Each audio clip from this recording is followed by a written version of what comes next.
रुक्मिया कृष्ण निंदा करीत, वाग्देवता स्तुती वदत, निंदेश्वरी वागे निंदेसी वागेश्वरी भीत, पाप अद्भुत निंदेचे. भीष्मकाच्या मंत्रिमंडळाने राणी शुद्धमतीनं सगळ्यांनी कीर्तिनामा ब्राह्मणांनी वर्णन केलेलं कृष्णाचं गुणवर्णन ऐकलं आणि रुक्मिणीला हाच पती असावा असा निश्चय केला.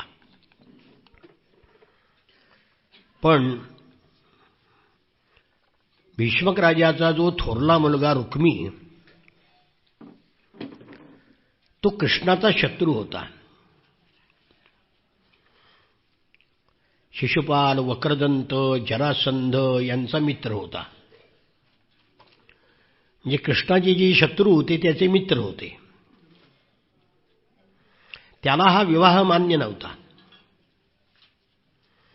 त्याला रुक्मिणी शिशुपालाला द्यायची होती.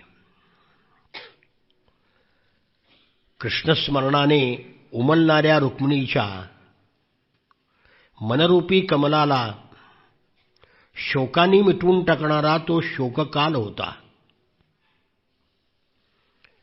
रुक्मी कृष्णद्वेषाने पछाडलेला होता. रुक्मी महारथी होता, महाबलाढ्य होता. किमपुरुष राजापासून त्यांनी दिव्यास्त्र प्राप्त केली होती.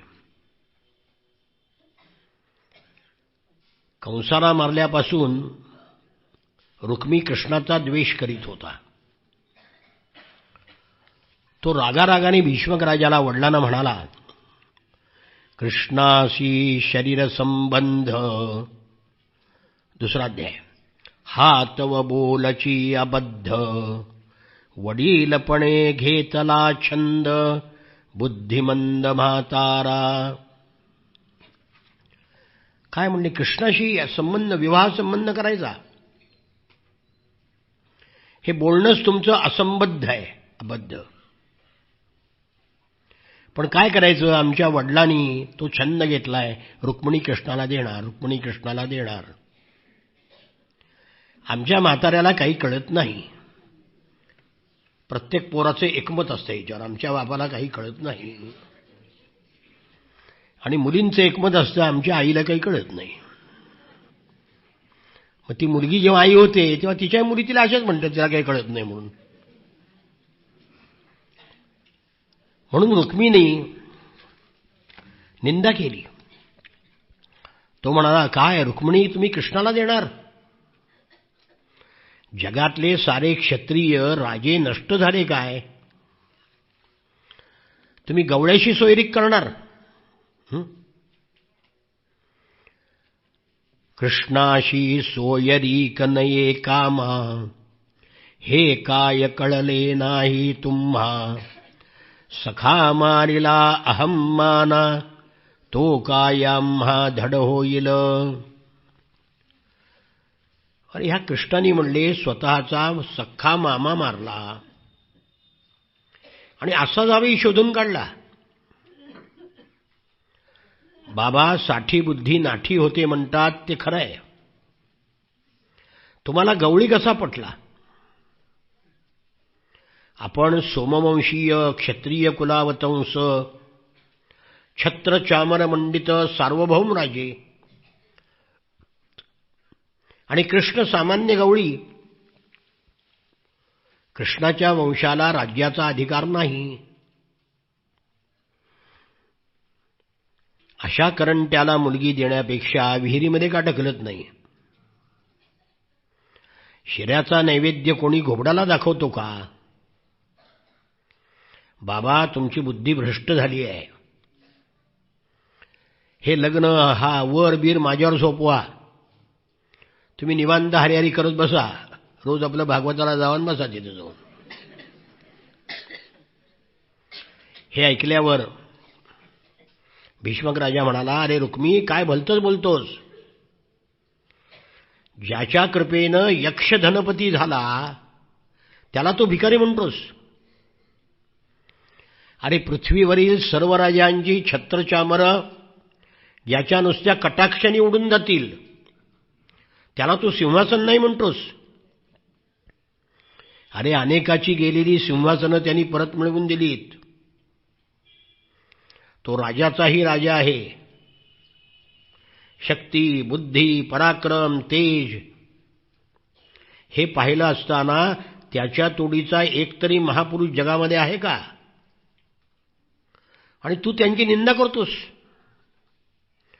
अरे जिला लग्न करायचं आहे त्या रुक्मिणीला विचार ना. तिनंच मनापासून त्याला वरलेला आहे. अरे कृष्णासारख्या रत्नाला तू गारगोटी म्हणतोस,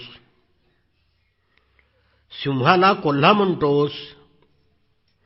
त्रैलोक्यामध्ये कृष्णाच्या तोडीचा एकतरी वीर आहे का? त्यावर रुक्मी संतापला. कृष्णाची स्तुती ऐकली वडिलाच्या तोंडून. अंगाचा तिळपापड झाला. तो म्हणाला, बाबा त्या कल्याण कीर्ती नावाच्या भाटाने, वेदघोष नावाच्या शापभ्रष्ट किन्नरांनी आणि कीर्तिनामा नावाच्या भिक्षुकांनी तुम्हाला कृष्णाचं वर्णन सांगितलं आणि तुम्ही विश्वास ठेवला. हे भाट आहेत. पैसे दिले म्हणजे दुर्गुणी राजाला सुद्धा सद्गुणी म्हणतात. हे पत्रकार आहेत, जाहिराती दिल्या, हे कोणालाही चांगलं म्हणतात, दुर्गुणी माणसाला चांगलं म्हणतात. ही एक नवीन जात निर्माण झाली 18 पगड जातीत नंतर पत्रकाराची.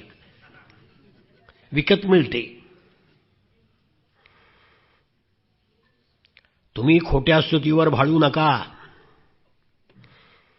हे भाट लोक दुर्गुण झाकतात आणि मोहरी एवढा सद्गुण पर्वता एवढा करून दाखवतात. कृष्ण गवळी आहे, अगुण आहे, अरूप आहे. त्याचं वर्णन काय? निर्गुण निरुपाचार आहे ना. आणि आपली कन्या सगुण साकार आहे. मग निर्गुणाचा आणि सगुणाचा विवाह होणार कसा? हे शक्य नाही. भीष्मक राजा म्हणाला, वेड्या, कल्याण कीर्ती, वेदघोष, कीर्तिनामा हे काही भाट नाही आहेत. ते सत्यवर्णन करणारे कवी आहेत, निस्पृह आणि निरीच्छ आहेत. तू म्हणतो कृष्ण गोळी आहे. बरोबर आहे. म्हणजे गो म्हणजे इंद्रिय आणि वळी म्हणजे वळणारा. इंद्रियाला जो वळवतो म्हणून गोळी आहे. तो साक्षात परब्रह्म असल्यामुळे परब्रह्म रूपाने निर्गुण निराकार आहे. पण आता भक्ता करता सगुण साकार झालाय अवतारामध्ये. त्यांनीच रूप घेतलंय ना. त्या दोघेही सगुणच आहेत. आत्ता रुक्मिणी सगुण आहे, कृष्णही सगुण आहे. रुक्मी म्हणाला, त्यांनी आपला मामा मारला. त्यांनी सखा मारिला अहम मामा, तो काय आम्हा धड होईल. सख्खा मामा ज्यांनी मारला त्यांनी आम्हाला मारलं म्हणजे काय करायचं? नातेवाईकाला मारलं त्यांनी. बरं त्याला एक बाप नाही. कोणी म्हणतात नंदाचा, कोणी म्हणतात वसुदेवाचा. त्याला एक आई नाही. कोणी म्हणतात यशोदेचा, कोणी म्हणतात देवकीचा. बरं त्याची जन्मपत्रिका नाही, कुळ नाही, गोत्र नाही. तो भक्ताचा गुलाम आहे. आपल्या मुलीशी लग्न झालं तर तिला न विचारता भक्ताकडेच जाईल. गेलाच की. पंढरपूरला आल्यावर रुक्मिणीकडे कुठे गेला? पुंडलिकाकडे गेला. बरं त्याचं काय? रंगाने काळा आहे, गोरापान कुठं आहे? तू आपली कन्या गोरीपान आहे. आणि काय युगच असतो, गोऱ्या मुलीला काळा नवराच मिळतो. काय युगा कुणाला ठाऊक आहे. बरं जन्म सगळा गोकुळामध्ये चोऱ्या करण्यात गेला. भीष्मक राजा म्हणाला, अरे वेड्या, त्यांनी कंस मारला नाही, मग अहंकार रूपी मामा मारला. अरे कंसाला मारून सायुज्य मुक्ती दिली, त्याचं कल्याण केलं, नाही तर तो नरकात गेला असता. कृष्णाच्या हातून मरण पावला म्हणून त्याला मुक्ती मिळाली. तो आमचाही उद्धार करेल. त्याला 2 बाप आहेत ना. होय, अरे शास्त्रांनी 5 बाप सांगितलेत. जन्मदाता, अन्नदाता, विद्यादाता, तथैव च कन्यादाता, भयत्राता, पंचैते पितरस्मृताः. 5 लोकाला वडील मानावं म्हणून सांगितले. एक जन्मदाता, दुसरा अन्नदाता, जन्मदाता, अन्नदाता, विद्यादाता, कन्यादाता. सासरा सुद्धा वडिलाच्या ठिकाणी मानावा, सासऱ्याची निंदा करू नये. मी घरी माझ्या सासऱ्याचा फोटो लावला आणि रोज पाया पडतो. कारण या 5 पैकी 3 गोष्टी माझ्या सासऱ्याला लागू पडतात. ते फक्त जन्मदाता नाहीत. अन्नदाता आहेत, त्यांनी नोकरी लावली, शिकवलं. विद्यादाता तेच आहेत, कन्यादाता तेच आहेत. म्हणजे 5 पैकी 3 गोष्टी माझ्या सासऱ्याला लागू पडतात. त्यामुळे निंदा करायची काळच नाही ना, आणि करूच नाही. सासा कसाही असते, आई वडील भाऊ थोरले माणसं यांची निंदा कधी करू नये. आता वसुदेव हा जन्मदाता आहे, नंद हा अन्नदाता आहे, सांदीपनी हा विद्यादाता आहे, आणि भीष्मक म्हणतात मी कन्या देऊन त्याचा पिता होणार आहे. कृष्ण परब्रह्म रूपाने निर्गुण निराकार आहे, परब्रह्माच्या रूपाने. म्हणून परमेश्वराची गुणपत्रिका काही नाही आहे. पण या जन्मी वसुदेव देवकीच्या पोटी जन्माला आल्यावर त्याची पत्रिका गर्गाचार्यांनी केलेली आहे. तो भक्त परतंत्र आहे, बरोबर आहे, भक्ताच्या ताब्यात आहे. बरं झाले की आपली कन्या त्याची भक्त आहे, मग आपल्या मुलीच्या ताब्यात राहील, तो भक्ताच्या ताब्यात राहतो ना. मग रुक्मिणी भक्तच आहे,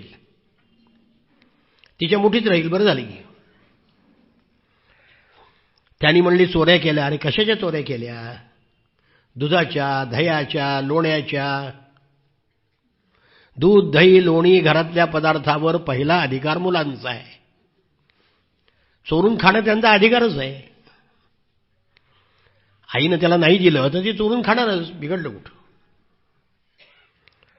तो इंद्रियातीत आहे, मग कोणाला सापडत नाही, कारण इंद्रियाच्या पलीकडेच आहे. तो महान वीर आहे. रुक्मी म्हणाला कुठला आलाय वीर? काळ यवना पुढे पळता, झाला रक्षिता मुचुकुंदा. कृष्णवीर नव्हे गाढा, पळाला जरासंधा पुढता. अरे हा पळपुट आहे म्हणले, हा वीर आहे काय? जरासंधानी मथुरेला वेढा दिला आणि हा पळून गेला. बरं पराक्रम काय याचा? केशिया नावाचं तट्टू मारलं, आघासूर नावाचं किरडू मारलं, अरिष्ट नावाचा बैल मारला, वत्सासूर नावाचं वासरू मारलं आणि बकासूर नावाचं पाखरू मारलं. याला वीर म्हणतात होय? भीष्मक म्हणाले पोरा तुझ्या बुद्धीची कीव करावी. अरे पळून जाणं सुद्धा युद्धनीती आहे. शत्रू जेव्हा बलवान असतो तेव्हा पळून जावं, जीव वाचवावा. छत्रपती शिवाजी महाराजांनी हीच नीती आचरली म्हणून मोगलाच्या विरुद्ध साम्राज्य उभा करू शकले आणि राजपूत रणांगणावर मेले. भिंतीवर डोकं आपटून काही उपयोग आहे का? अरे रणापासून दूर नेऊन शत्रूचा नाश करणं ही रणनीती आहे. त्यामुळे सैन्याची हानी न होता शत्रू मरतो. कृष्ण हा रणनीती कुशल आहे म्हणून परस्पर मुचकुंदाकडून काल यवनाचा काटा काढला. अरे केशी हा घोड्याच्या रूपात आला होता. त्याचे मानेवरचे केस झटकल्याबरोबर आकाशातले ढग विखुरले जात होते त्यांनी जबडा एवढा वाचला की आकाशाला गिळून टाकतोय की काय. त्याच्या तोंडामध्ये कृष्णाने हात घातला आणि हात त्यांनी लोखंडासारखा तापवला. त्याबरोबर सगळे त्याचे दात पडले. श्वासनलिकेवर दाब देऊन त्याला मारला. अरे एवढा प्रचंड राक्षस महाबलाढ्य केशी मारला आणि रुक्मी तू म्हणतोस केशी नावाचं तट्टू मारलं. धन्य आहे तुझ्या बुद्धीची. अघासुराला किरडू म्हणतोस. किरडू म्हणजे लहानसा साप. अरे अघासूर अजगराच्या रूपामध्ये आला होता. त्यांनी जबड्याचा खालचा ओठ जमिनीला लावला होता आणि वरचा आकाशाला लावला होता. गोकुळकडे जाणाऱ्या मार्गावर पसरला होता. त्याचा जबडा गुहेसारखा होता. मधली जीभ मोठ्या महामार्गासारखी होती. सगळे गोप बालक गाई वासरं सगळी त्याच्या तोंडात गेली. कृष्ण गेल्यावर तोंड मिटलं, पण तोंड मिटताच येईना. कृष्णाने खालचे पाय खालच्या जबड्यावर ठेवली आणि डोकं टाळूला लावलं. त्यामुळे एखादं लाकूड त्या तोंडात घालावं म्हणजे तोंड मिटता येऊ नये तसं झालं. आणि आपली उंची वाढवायला सुरुवात केली. तसं ते अजगर मागं फाटत गेलं. अरे एवढा प्रचंड अजगर मारला आणि रुक्मी तू म्हणतोस अघासूर नावाचं किरडू मारलं. तुझ्या अकलेची तारीफ करावी तेवढी थोडी आहे. अरिष्ट नावाचा बैल मारला. हो हो म्हणले. तू हेटाळणीनं म्हणतोस ना बैल मारला. अरे तो दैत्य होता. बैलाच्या रूपात आला होता. त्याचा वशिंड पाठीवरचं डोंगरा एवढं होतं. ढग त्याच्या मागे लपत होते. अशा बैलाला खाली पाडला आणि त्याच्यावर पाय देऊन परटाने ओले कपडे पिळावेत तसा पिळून त्याला मारून टाकला. वत्सासूर वासरू वासराच्या रूपात आला होता. महाबलाढ्य होता. कृष्णाच्या वासरात शिरला.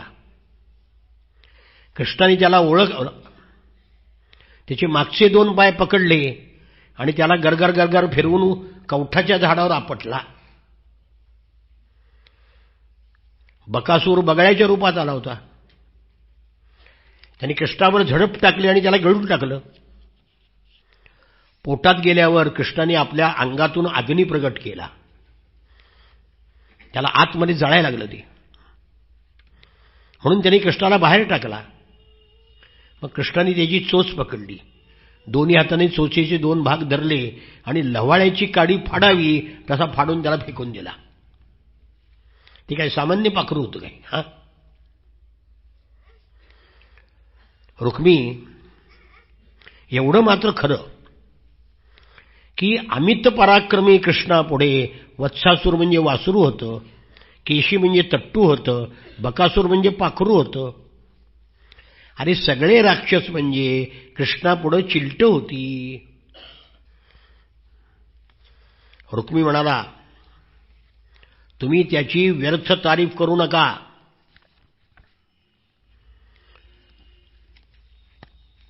तो तसा नाही. तो उघड कधी हिंडत नाही. नेहमी लपतो.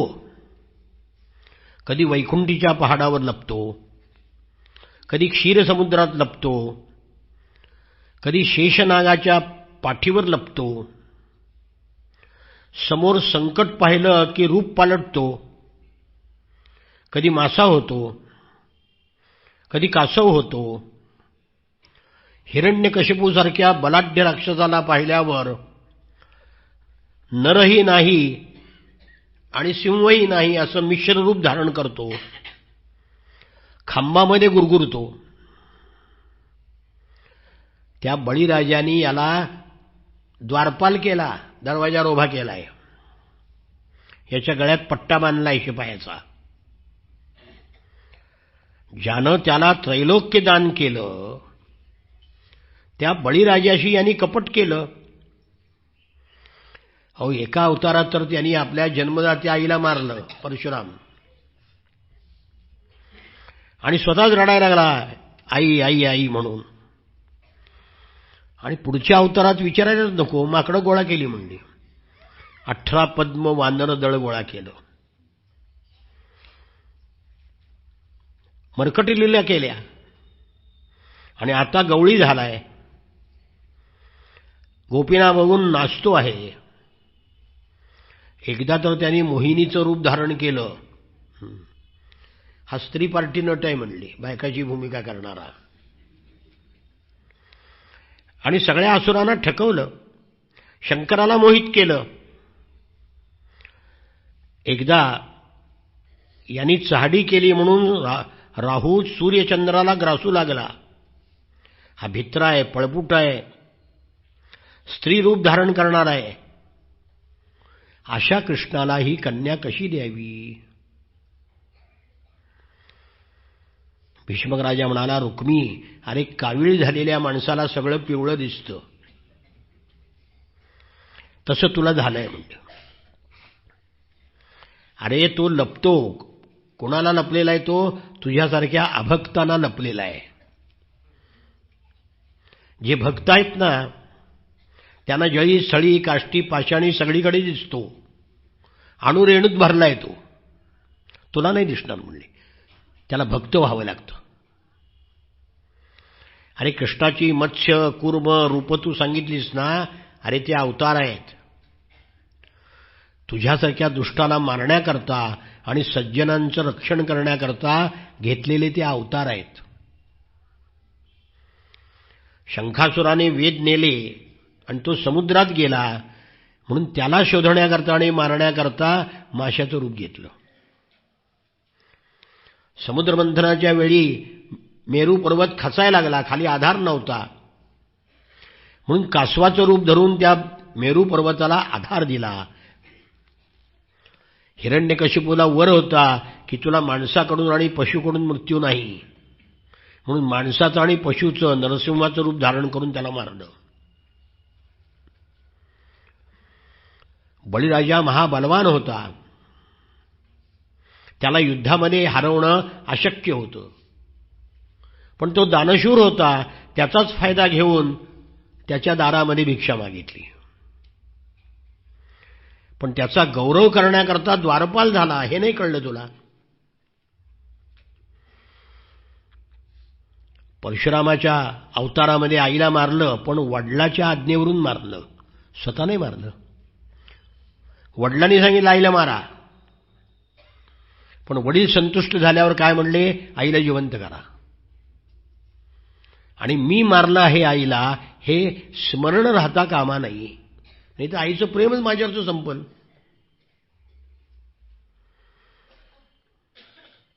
रामावतारामध्ये वानर गोळा केले, कारण ते बलाढ्य होते. सगळे देवच वानर रूपाने अवतरले होते. कृष्णावतारामधले गोपाळ सुद्धा देवच आहेत. अरे मोहिनीचं रूप शंकराकरता धारण केलं. ईश्वराच्या अवताराचं रहस्य मोठमोठ्या ऋषी मुनी योग्यांना कळत नाही, तुझ्यासारख्या दुष्टबुद्धी माणसाला कळलं कसं?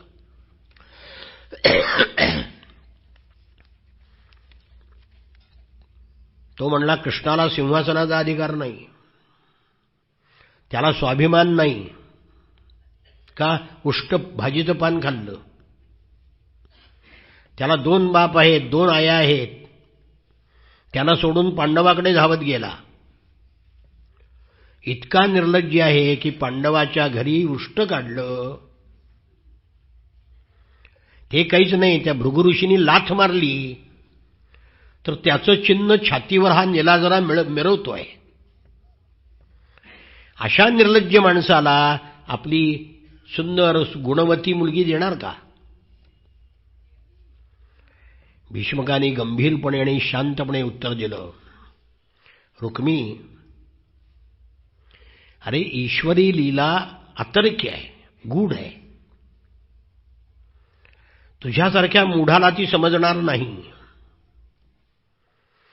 वेड्या, ज्यांनी अनेकांना सिंहासनं दिली, इंद्राचं गेलेलं सिंहासन बळीराजाकडून काढून इंद्राला परत दिलं. अरे तो कर्तुम अकर्तुम अन्यथा कर्तुम आहे. केवळ ययातीने यदुवंशाला दिलेला शाप पाळण्याकरता तो सिंहासनावर बसत नाही. नाहीतर देवानी तू इंद्र हो म्हणून प्रार्थना केली होती, पण तो उपेंद्र झाला, इंद्र नाही झाला. त्याने उष्टपान खाल्ले म्हणतोस ना मूर्खा. अरे द्रौपदी वनवासामध्ये होती, दुर्वासाधिक ऋषी आले होते, त्यांना जेवायला घालायचं होतं, आणि ज्या थाळीतून अन्न निर्माण होतं ती थाळी धुवून पालती घातली होती. तिने कृष्णाची प्रार्थना केली. भगवान तिथे आले आणि म्हणाले मला खायला दे आधी काहीतरी. काहीच नव्हतं. बघ म्हणले थाळीला एक भाजीचं पान चिकटलेलं होतं उष्ट, ते खाल्लं. अरे यामध्ये निर्लज्जपणा नाही, यामध्ये भक्ताच्या अधीनपणा आहे. भक्ताधीनत्व आहे. पत्र पुष्प फल तोय, भक्तीनं त्याला काहीही दिलं तरी तो घेतो. अरे रामावतारात शबरीची उष्टी बोरं खाल्ली का नाही? मग कृष्णावतार उष्टभाजीचं पान खाल्लं. त्याला 2 आया आहेत, बरोबर आहे म्हणले. अरे एक आई टिकणं आणि राहणं हे भाग्याचं आहे. 2 आया किती भाग्यवान, आपल्या दुप्पट. 2 आया कोणाला असू शकत नाहीत, त्यालाच आहे फक्त. एक सांभाळ करणारी आणि एक जन्मदात्री. त्यांना सोडून म्हणले पांडवाकडे धावत गेला. अरे पांडव त्याचे भक्त होते,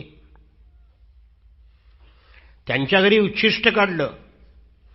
कारण यज्ञ झाल्यावर जे उच्छिष्ट असतं ते जो काढतो त्याला महापुण्य लाभतं म्हटले. यज्ञशिष्टाशिनः संतो मुच्यन्ते सर्व किल्बिषैः, गीतेमध्ये सांगितले. यज्ञामध्ये उरलेलं अन्न, म्हणून कुठे यज्ञ चालला असेल तिथे उष्ट काढायचं काम करावं.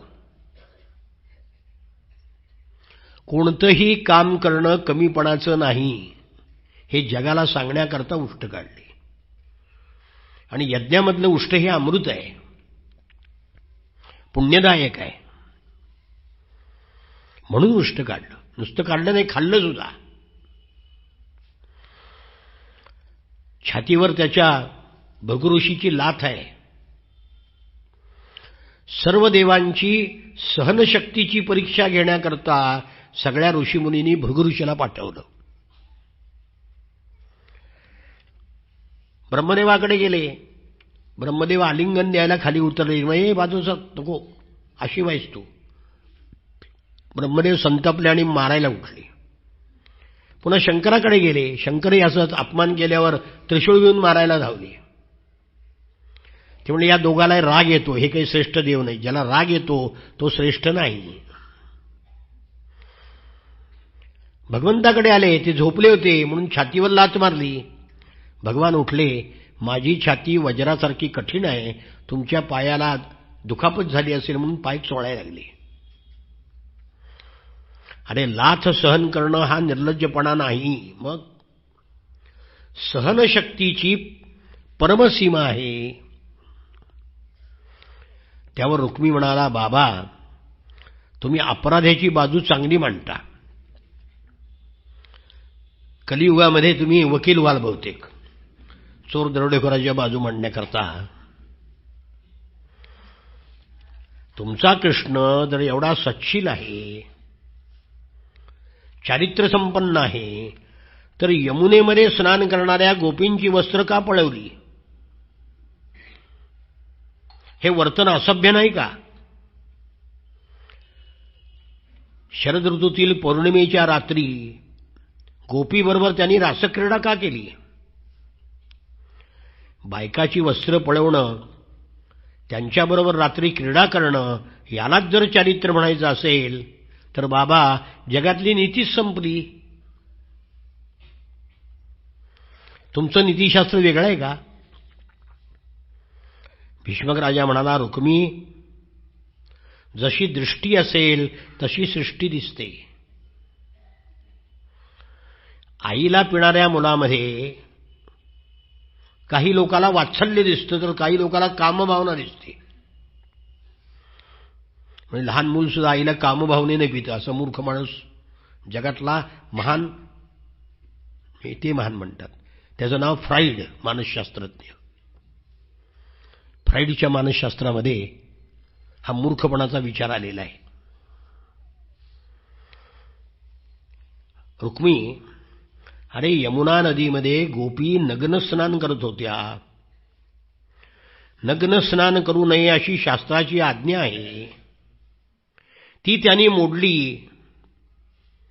शिवाय जलामध्ये, पाण्यामध्ये देवता निवास करतात. त्या पाण्यामध्ये नग्न स्नान करणं त्या देवतांचा अपमान आहे. हे त्यांनी दोष केले, गुन्हे केले म्हणून त्यांना शिक्षा केली. अरे अंगावरचं वस्त्रच काय, एके दिवशी देहाचं वस्त्र सुद्धा तोच देणार आहे. ते जाऊ दे रुक्मी, इतका गहन विषय तुझ्या बुद्धीत शिरायचा नाही. तू फार पुरोगामी आहेस, तुला काय अक्कल नाही तिची. आता रासक्रीडेची गोष्ट घे. अरे रासक्रीडा ही कामलीला नाही, काम विजय लीला आहे. मदनाने ब्रह्मदेव, शंकर, ऋषी, मुनी यांच्यावर विजय मिळवला, म्हणून मदनाला गर्व झाला. त्यांनी कृष्णाला येऊन आव्हान दिलं. भगवान श्रीकृष्ण म्हणाले, मदना, अरे शंकरांनी तुला जाळले, माझ्याकडनं जाळायचं आहे का तुला? मदन म्हणाला, नाही भगवान. भगवान शंकर त्यावेळी समाधीमध्ये निमग्न होते, म्हणून मला जाळू शकले. पार्वती, मोहिनी समोर दिसल्यावर शंकर माझ्याकडनं पराभूत झाले. म्हणून तुम्ही असं करा, गोपींच्या संगतीमध्ये रासक्रीडा करा, मी तुमच्या मनामध्ये संचार करतो, मी तुमच्या मनामध्ये काम निर्माण करतो. आणि म्हणून भगवंतांनी त्या मदनाचा पराभव करण्याकरता रासक्रीडा केली. रासक्रीडेमध्ये गोपींच्या मनामध्ये काम तर निर्माण झालाच नाही, पण त्यांनी कामावर विजय मिळवला, त्यांच्या मनातला काम नष्ट केला. रुक्मी, कृष्णाने जेव्हा रासक्रीडा केली तेव्हा त्याचं वय काय होतं रे? अवघं 9 वर्षाचं. मग 9 वर्षाच्या पोराने प्रौढ स्त्रियाबरोबर कामक्रीडा केली, असं मूर्ख विधान तुम्ही कसं करता? तुमच्या बुद्धीची तारीफ करावी तेवढी थोडी आहे. भीष्मकाचं बोलणं ऐकल्यावर रुक्मी संतापला. माझ्या प्रत्येक बोलण्याचं तुम्ही खंडन करीत आहात, पण बाबा वस्तुस्थिती बदलत नाही. कृष्ण माझा शत्रू आहे, माझ्या मित्रमंडळीचा शत्रू आहे. त्याच्याशी सोयरीक करणं हे आपल्याला विटंबवाणं आहे. मी काही ते मानणार नाही.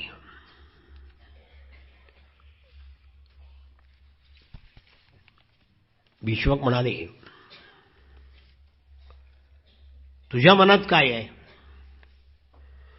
तो म्हणाला, मी रुक्मिणीसाठी वर निश्चित केला आहे. त्याचं नाव आहे शिशुपाल. तो चेदी देशाचा राजा आहे, दमघोषाचा ज्येष्ठ पुत्र आहे. तो महाबलवान आहे. आपल्या पराक्रमाने त्यांनी काळाचा पराभव केलेला आहे. दास म्हणून काळाचं चित्र त्याने आपल्या पायातील तोड्यावर कोरलं आहे. तो बुद्धिमान आहे, रूपवान आहे, कुलवान आहे, क्षत्रिय आहे. म्हणजे तो कुलवान. त्याची आई वसुदेवाची बहीण आहे.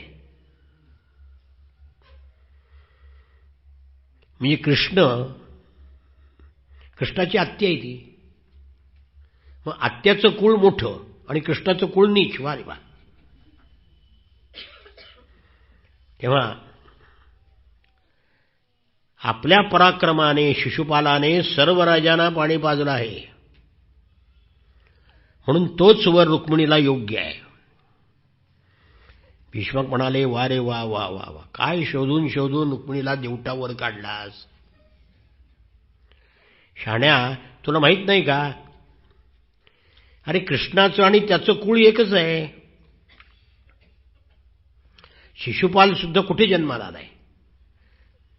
यदूचा पुत्र कोष्ठा याच्या वंशामध्ये दमघोष जन्माला आला आणि त्याचा मुलगा शिशुपाळ, म्हणजे तोही यादव वंशातलाच आहे. कृष्ण यदुवंशामध्ये आहे म्हणून त्याचं कुळ नीच, आणि तो यदुवंशात जन्माला आला आणि त्याचं उच्च, असं कसं. दुसरं असं, शिशुपालाची माता, तिचं नाव श्रुतश्रवा, ती वसुदेवाची सख्खी बहीण आहे, म्हणजे कृष्णाची आत्या आहे. मग कृष्णाचं कुळ इतकं वाईट आहे, मग शिशुपालाचं का वाईट नाही. दुसरं असं की शिशुपाल कृष्णाच्या हातून मरणार आहे,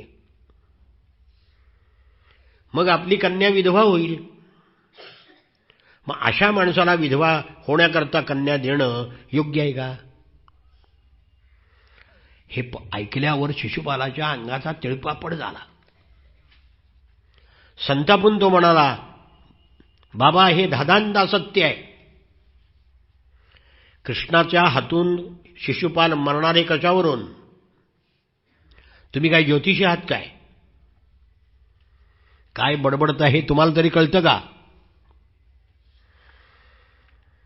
रुक्मीचं बोलणं संतापलेलं ऐकलं आणि भीष्मक राजा हसले. वेड्या, कृष्णाच्या हातून शिशुपाल मरणार आहे हे जगाला माहित आहे, तुला माहित नाही ना, सांगतो ऐक. शिशुपाल जेव्हा जन्मला तेव्हा त्याला 3 डोळे आणि 4 हात होते. जन्मताच तो गाढवासारखा ओरडला. आई वडिलांना अतिशय भीती वाटली. हे अशुभ वाटलं, म्हणून त्या मुलाला टाकून न्यायला निघाले. इतक्यात आकाशवाणी झाली की याचा त्याग करू नकोस, हा श्रीमान आणि बलवान आहे. मग आई वडिलांनी आकाशवाणीला प्रश्न विचारला, याचा मृत्यू कोणापासून आहे. पुन्हा आकाशवाणीने सांगितलं, ज्याच्या मांडीवर याला ठेवलं म्हणजे याचे 2 हात आणि 1 डोळा गळून पडेल, जास्त असलेले, त्याच्या हातून याचा मृत्यू होईल. हे ऐकून दमघोष राजाने त्याला अनेकाच्या मांडीवर दिलं, पण काही उपयोग झाला नाही. नंतर शिशुपालाची आई श्रुतश्रवा त्याला घेऊन माहेरी गेली, म्हणजे कुठे, वसुदेवाच्या घरी आली. तिनं बलरामाच्या मांडीवर दिलं, काही झालं नाही. वसुदेवाच्या मांडीवर दिलं, काही झालं नाही. आणि कृष्णाच्या मांडीवर जेव्हा दिलं तेव्हा 2 हात आणि 1 डोळा गळून पडला. श्रुतश्रवा भयभीत झाली. त्याने कृष्णाला हात जोडले आणि विनंती केली की देवा, माझ्या मुलाला जीवदान द्या, त्याला मारू नका. कृष्णाने आपल्या आत्याला वचन दिलं की आत्या, दैवी वाणी व्यर्थ होत नसते, तरी सुद्धा तू विनंती करतेस म्हणून मी तुला सांगतो, मी याचे 100 अपराध सहन करीन, मग मात्र त्याला मारल्याशिवाय सोडणार नाही. तेव्हा रुक्मी, भीष्मक राजा म्हणतात, रुक्मी, तुझा मित्र शिशुपाल कृष्णाच्या हातूनच मरणार आहे, त्याला कन्या कशी द्यायची. त्यावर रुक्मी गर्वाने म्हणाला, जरासंध, वक्रदंत, शाल्व, पौंड्रक एवढे आम्ही बलाढ्य मित्र असताना त्याचं रक्षण करू. आम्ही असताना कृष्ण त्याला मारेल कसा, अशक्य आहे. आमच्या मनगटाच्या बळावर आम्ही आकाशवाणी खोटी पाडू. दैवापेक्षा आमच्या मनगटावर विश्वास आहे. माझा निश्चय अटळ आहे. साक्षात यम जरी आडवा आला तरी त्याला मारून मी रुक्मिणी शिशुपालालाच देईन.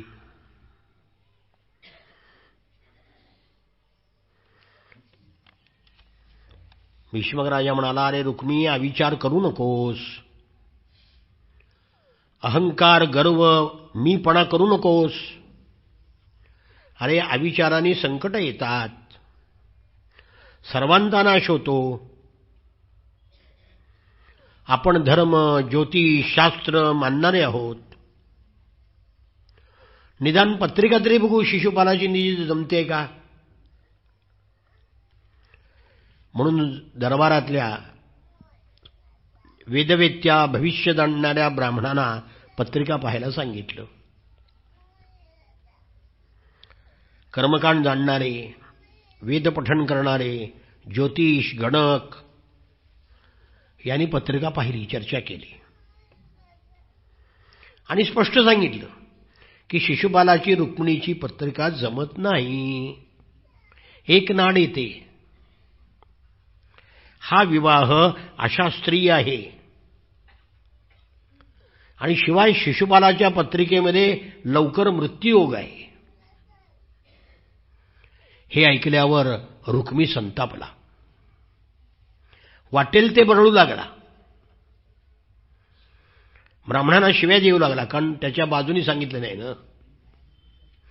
दक्षिणेच्या लोभाने पोट जाळण्याकरता भविष्य सांगणाऱ्या या भटजीवर कशाला विश्वास ठेवायचा. आपल्याला पाहिजे तसं बोललं म्हणजे मग गुरु, नाही म्हणजे भट, वायलपट्ट्यानं. पण खरा ब्राह्मण आहे ती कोणाच्या बापाला भीत नसतो. सत्य तेच बोललं पाहिजे. पैसे घेऊन खोटं बोलणं हा खोटा ब्राह्मण आहे, खरा ब्राह्मण नव्हे. जास्त दक्षिणा दिली की हे ब्राह्मण पत्रिका जुळते म्हणून सांगतात. नव्हे, जुळणारी पत्रिका तयार करून देतात पठ्ठे. वीरपुरुषाला पत्रिका वगैरे काहीही आड येत नाही. अहो, तुमचे ते नवग्रह पत्रिकेतले काय लायकीचे आहेत. लंकाधिपती रावणाने नवग्रहाच्या पायऱ्या केल्या होत्या. त्या तुमच्या ग्रहाने काय वाकडं केलं. त्या ज्योतिषांची मला थोरवी सांगू नका. आम्ही सुद्धा शास्त्र वाचलंय. सांगू का ज्योतिषाची लायकी काय ती. गणिका गणकौ समान धर्मौ. गणक म्हणजे ज्योतिषी आणि गणिका म्हणजे वेश्या. गणक आणि गणिका एक वेलांटीचा फरक आहे. दोघे सारखेच आहेत म्हणते. निज पंचांग निदर्शका उभौ. दोघेही पंचांग दाखवतात. हा पंचांग पुस्तकातलं दाखवतो आणि ती 5 अंग दाखवते. पंचांग म्हणजे गणिका. जनमानस मोहकारिणौ. लोकांच्या मनाला मोह घालणारे दोघे. तौ विधिना वित्तहरौ विनिर्मितौ. लोकांचं धन हरण करण्याकरता दोघं जन्माला आलेले आहेत, ज्योतिषी आणि गणिका. किती जरी शिव्या दिल्या तरी सुद्धा पत्रिका बघून वेळ बघून अर्ज भरायला गेले सगळे. काल पक्ष पंधरवड्यात अर्ज भरायची हिंमत झाली का कोणाची. एरवी लाख शिवाय देतात. ब्राह्मणाला शिवाय देतात, ग्रंथाला शिवाय देतात, मनुस्मृतीला शिवाय देतात आणि प्रत्यक्ष घरामध्ये सगळे बघतात. ढोंगी आहेत. तेव्हा तुमचे पोटभरू ज्योतिषी जे आहेत ना, त्यांची योग्यता एका गणिकेची आहे. त्यांचं भविष्य मला सांगू नका. माझ्या पराक्रमावर विश्वास आहे, पत्रिकेतल्या ग्रहावर नाही. बाबा, तुम्ही आता वृद्ध झाला आहात, तुमची बुद्धी चढलेली आहे. हरिहरी करत घरी बसा स्वस्थ, मुकाट्याने कन्यादान करा, नाहीतर तुम्हाला तुरुंगात टाकीन.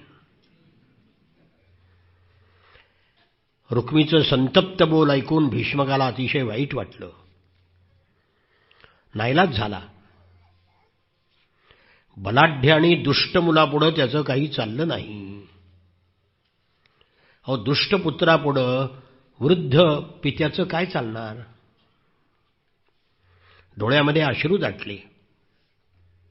अगतिक झाला. इकडे रुक्मिणी विवाहाची जय्यत तयारी सुरू केली. वडिलांना बाजूला ठेवून सगळा कारभार आपल्या हातात घेतला.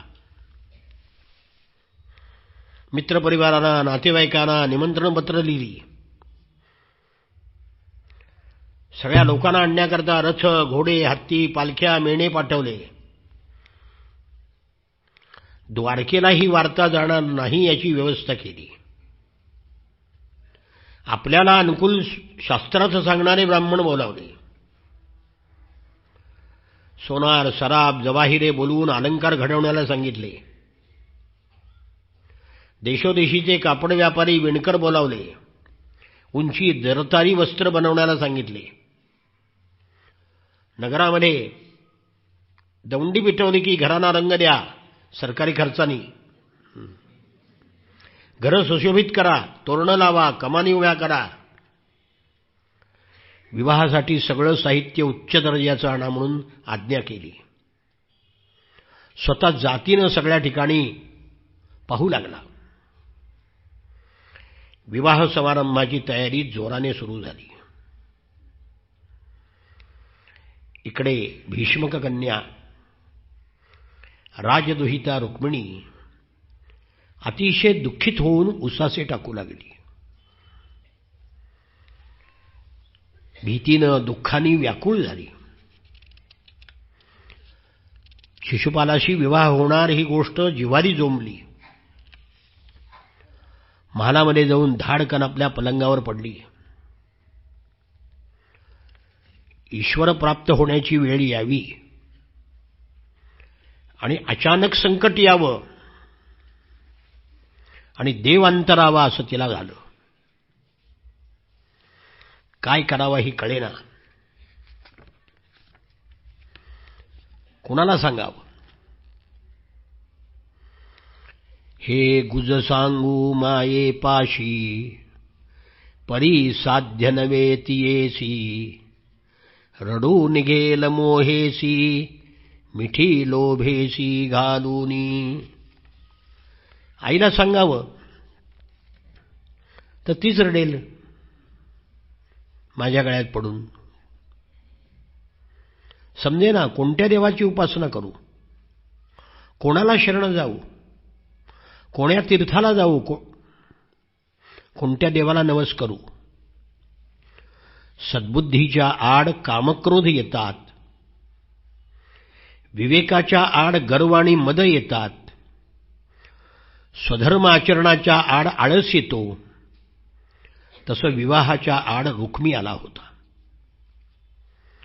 रुक्मिणी दुःखाने आबोल झाली होती. महालामध्ये मंचकावर झोपली होती. कोणत्याही सखीची ती बोलेना. आई शुद्धमती धावत आली. रुक्मिणीच्या दुःखाचा बांध फुटला. गळ्यामध्ये मिठी घालून रडू लागली. आई बिचारी हतबल झाली. ती म्हणाली, रुक्मिणी, मी असाही आहे, मी काय करू. भोवताली साऱ्या सख्या जमल्या होत्या. कोणी तिला वारा घालत होतं, कोणी तिच्या अंगाला लावण्याकरता चंदन आणलं होतं. एकीने तिला कर्पूर माळा दिली. एक म्हणाली, त्या मेल्या शिशुपालाचं तोंड काळं हो. एकीनं कृष्णाचं नाव उच्चारलं. ते ऐकल्यावर मात्र तिने डोळे उघडले. सख्याना म्हणाली, मैत्रिणीनो, दिवस तर मोठे कठीण आले आहेत. मी पराधीन झाले आहे. माझा जीव उबगलाय. काय करावं हे मला सुचत नाहीये. काय करू, माझा भाऊच माझा वैरी झालाय. बाबांना बाजूला सारून त्यांनी कारभार आपल्या हातामध्ये घेतलेला आहे. ज्या कृष्णाला परब्रह्म मानतात, श्रुती नेती नेती म्हणतात, योगी हृदयात ज्याला धारण करतात, अशा कृष्णाची हा पातकी निंदा करतोय. ज्याचं नाव घेतल्याने पातकी उद्धरतात, त्याची हा निर्भर्त्सना करतोय. काय करावं, मी पराधीन झाले आहे. त्याने कृष्णाचा धावा केला. हे करुणा सागरा भगवंता, कुठे गेलास? तुझ्याशिवाय माझ्यावर संकट कोसळलं आहे. माझं लग्न शिशुपालाशी होणार आहे. तू धावत ये, मला वाचव. या दुःख समुद्रातून मला वर काढण्याकरता तुझी नामरूपी नौका पाठव. केवळ कृपादृष्टीनं माझ्याकडे एकदा पहा. देवा, या दुष्टांची कठोर वचनं मला सहन होत नाहीत रे. त्या गजेंद्रासाठी एका हाकेत तू आलास. ध्रुव, प्रल्हाद या लहान मुलाकरता धावत आलास. पण देवा, माझ्याकरता का धावत नाहीस तू? हे जगज्जीवना, माझं सारं पुण्य संपलं काय? माझ्या हातून काही पाप घडलं का नकळत? त्यामुळे देवा तू येत नाहीस का? त्याने आर्तपणे देवाची करुणा भाकली. तिची एक चतुर अशी सखी होती. तिनं रुक्मिणीला उपाय सांगितला. त्या सखीचं नाव होतं भावकलना. नरेंद्राच्या रुक्मिणी स्वरामध्ये नावं इतकी सुंदर आहेत. तिने आपल्या बुद्धीच्या अश्वावर खोगीर टाकून त्रिभुवनामध्ये संचार केला आणि रुक्मिणीला सल्ला दिला. सखी, तुला तारणारा एकच हितकर्ता आहे आणि तो म्हणजे सुदैव. भीष्मकांना सुद्धा सल्ला देण्याची ज्यांची योग्यता आहे, भीष्मक राजा सुद्धा ज्यांचा सल्ला ऐकतात, ते सुदैव महाराज. रुक्मिणी, तुलाही त्यांनीच शिकवलं आहे. त्याच्या कृपेने साऱ्या कला शास्त्र यामध्ये तू पारंगत झाली आहेस. तुझ्यावर त्यांचं पित्यासारखं प्रेम आहे. सुदैव महाराज चतुर, अनुभवी, रसाळ वक्ता आहेत. त्यांना कृष्णाकडे पाठव. कृष्णाचं मन वळवून कृष्णाला ते घेऊन येतील. तू आता सुदैवाला बोलावणं पाठव. सुदैव ब्राह्मण विदर्भ राजाचा वंशपरंपरा पुरोहित होता. जो कोणी पुरोहित तिथे होता त्याचं नाव सुदैव. नल दमयंती, दमयंती सुद्धा विदर्भ कन्याच आहे. ते जेव्हा अरण्यात गेले तेव्हा विदर्भ राजाने या सुदैवाचा पूर्वज असलेला सुदैव त्याला पाठवलं होतं शोधायला.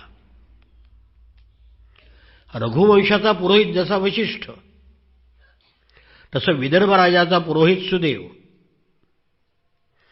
तो सगळ्या वेदामध्ये पारंगत होता. रुक्मिणीचा भक्त होता. सुशील, विद्वान, भाविक, धीट आणि चतुर होता. भगवान कृष्णाचाही भक्त होता, पण विदुराप्रमाणे स्पष्टवक्ता होता. आणि स्पष्टवक्ता मनुष्य नेहमी लोकाला आवडत नाही. कृष्णप्राप्तीचा मूर्तिमंत सद्भाव म्हणजे सुदैव होता. भावकलनेने सांगितलेला उपाय त्याला पटला. कृष्णप्राप्तीचा सद्भाव या लागी नामे तो सुदैव. कृष्णप्राप्तीशी धाडिला पहाहो निजपत्रिका देवोनी. भावकलनेनं हा उपाय सांगितल्यावर तिने सुदेवाला बोलवण्याकरता दासीला पाठवलं. इंद्रजिताच्या नागपाशाने रामाला जेव्हा बांधलं त्यावेळी गरुड जसा धावत आला तसं रुक्मिणीचा निरोप कळताच सुदेव धावत आला. ती झोपाळ्यावर बसली होती. तो झोपाळा कसा होता? कल्पतरूच्या झाडातून कातून काढलेल्या झोपाळ्यावर बसली होती. सुदैवाच्या नजरेला पडली.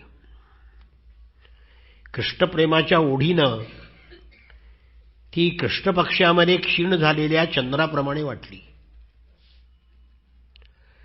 चंदनाची शाखा कोमेजली म्हणजे तिचा सुगंध चौपटीनं वाढतो, तसं शिंडलेल्या रुक्मिणीचं लावण्य सर्वांगी तरंगत होतं. दुःखाने जरा क्षीणता आली होती. रुक्मिणीची ती अवस्था सुदैवाने पाहिली आणि तो चमकला.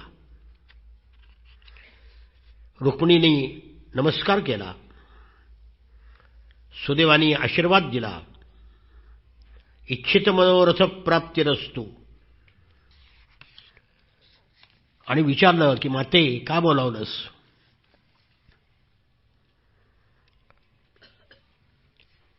रुक्मिणीनं सर्वांना बाहेर जायला सांगितलं आणि मग सुदैवाला सांगितलं, ही कल्याण कीर्ती, किन्नर आणि कीर्तिनामा यांच्या मुखातून मी कृष्णाचं गुणवर्णन ऐकलं आणि माझं चित्त कृष्णपदी जडलेलं आहे. भावकलनेनं सांगितलं, पण गुरुवर्य, रुक्मीचा याला विरोध आहे. त्यांनी हिचा विवाह शिशुपालाबरोबर ठरवलेला आहे. रुक्मिणीच्या या अवस्थेला तोच कारण आहे. यातून तिला जर बरं करायचं असेल तर एकच औषध आहे आणि ते म्हणजे कृष्णप्राप्ती. हिचा प्राण जायच्या आत कृष्णाला घेऊन या. सुदैवाने सारी परिस्थिती जाणली. तो समयज्ञ म्हणजे समय जाणणारा होता. विद्येच्या तेजाने दर्शनीय दिसत होता. त्याच्या वाणीमध्ये माधुर्य होतं. रुक्मिणीची अवस्था त्यांनी जाणली आणि म्हणाला, भावकलने, हिला कृष्णाचं वेड लागलेलं आहे. त्यामुळे हिचं नव्हे जगाचं भाग्य उदयाला आलंय. असं वेड आपल्यालाही लागावं. जे वेड ऋषी, मुनी, परमहंस, संन्याशी, शुकासारखे विरागी यांना लाभलं, तेच वेड हिला लागलं आहे. माझं भाग्य की हिच्यामुळं मला कृष्णाचं दर्शन होणार आहे.